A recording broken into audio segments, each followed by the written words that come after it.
This is a special research institute. All the children held there possess supernatural abilities and are different from ordinary people. But no one expected that this research facility would be hiding shocking secrets. This is a science fiction drama based on the novel The Institute by Stephen King.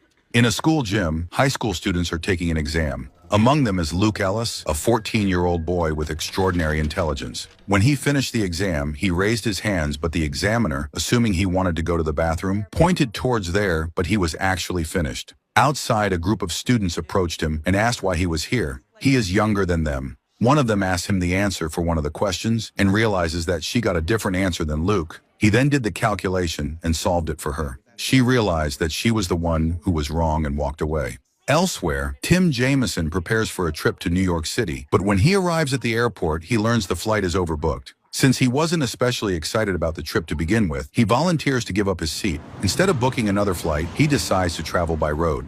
After hitchhiking for a while, he finds a woman who agrees to give him a ride. Throw your stuff in the back.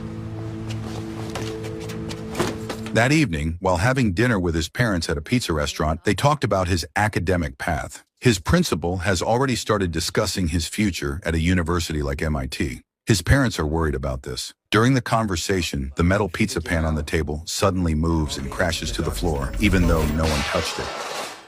Luke seems confused. Nearby, a woman watches him closely without saying a word. Later that night, Luke browses on his laptop, then puts it aside and goes to bed. The house becomes quiet. When everyone is asleep, the same woman from the restaurant returns. She is dressed in black and is not alone. Her team slips into the house. While the others keep watch, she heads into Luke's room. As she stands over him, Luke stirs. Just as he starts to open his eyes, she sprays something into his face, and he loses consciousness. Meanwhile, Tim finds himself in Denison, a quiet town in Maine. Tim reads an ad about an opening for a night knocker, a kind of unofficial night patrolman who checks doors and keeps the town safe after dark. He applies for the job, and the local deputy is clearly surprised by his interest. Tim downplays his past, mentioning his time in the military and later on the police force. Tim had been involved in a tragic incident where he accidentally shot and killed a teenager who was suspected of planning a mass shooting at a mall. After discussing further, the deputy told him he is overqualified for the job, but if he wants it, it is his. Luke wakes up the next morning in a room that looks exactly like his own, but when he opens the curtains, he realizes he is somewhere else.